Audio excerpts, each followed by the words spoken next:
Magandang araw mga kabayan. Panibagong engine room familiarize na naman tayo. Panibagong unit, kaya panibagong panel yung makikita natin.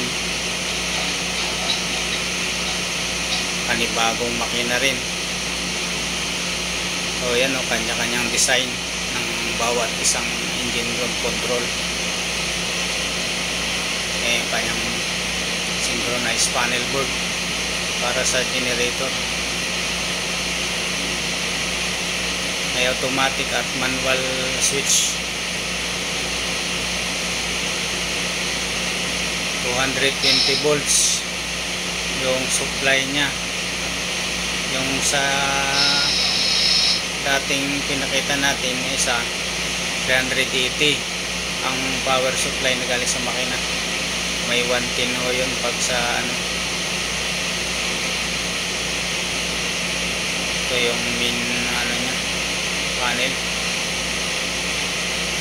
Ayan yung kanya mga alarm indicator na makita pag may nag-alarm, may ilaw yan.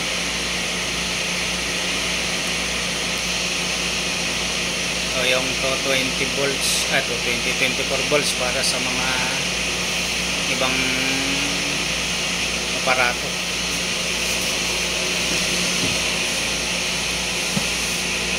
Yan yung ibang nya, yung kulay pula na dalawang push button, emergency stop engine yan. Yan, may computerized naman din itong nito sa mga temperature ng makina yan. Kita mo kaya kahit hindi mo napuntahan doon sa actual yung makina, makita mo na dito yung kanyang temperature.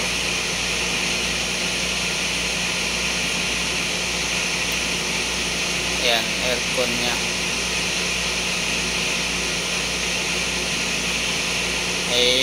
Pintuan to kaya hindi masyadong maingay pag nandito ka sa loob ng control room.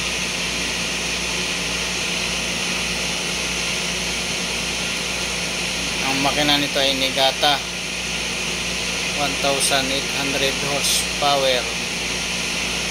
Ayan.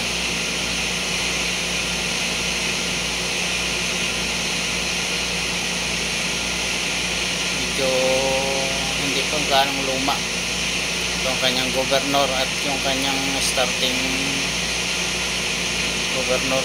Yan na rin, buksan lang yung hangin, andar na. Ito automatic na tong mga tangke na to, nakabukas na to dahil automatic din yung kanyang compressor. Ito yung lobe oil purifier, yung mga bagong tag mayroon pa niyan, pero yung mga gawa dito sa atin sa Pilipinas wala.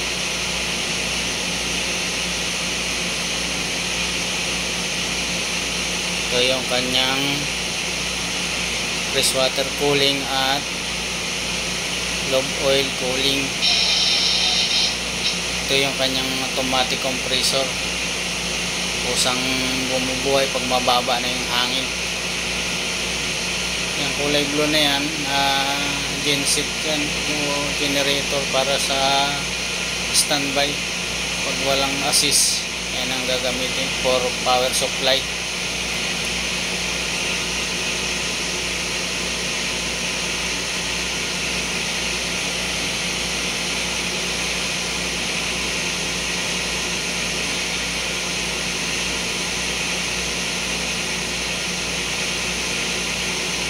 Ito yung kanyang GS pump o general service pump.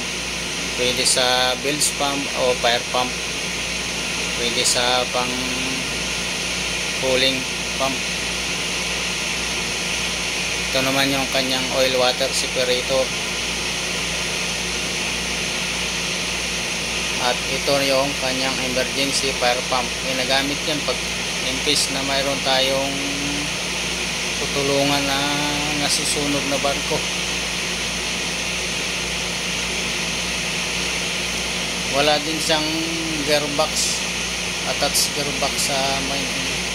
Kaya shop na rin siya. Ayan, turbo nya.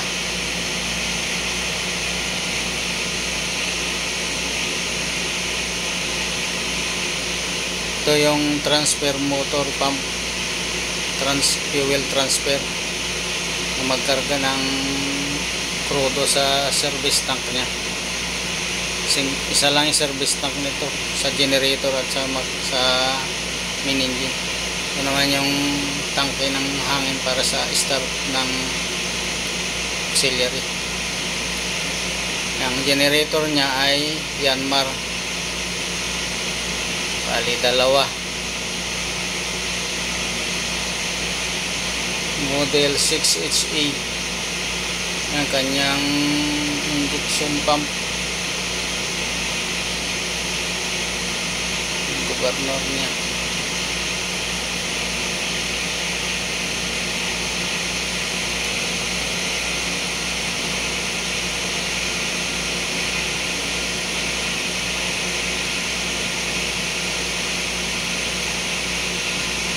Naman ang papunta sa kanyang steering room. Ayan, kanyang tambutso dito na rin sa likuran kasi ito nakakapit, kaya dito na rin pinadaan sa speller control. Ayan yung speller gearbox. Yung isa na pinakita natin ay Rex Speller, mas malaki ang kanyang style ng gearbox niya sa speller.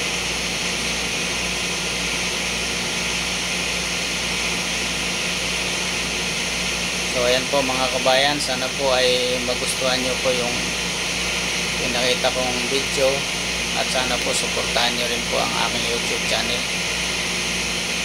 Sana po ay i-subscribe nyo po at patuloy na suportahan.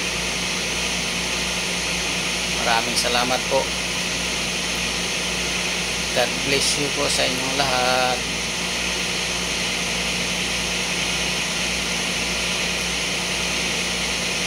Hanggang sa muli po, nagpapasalamat.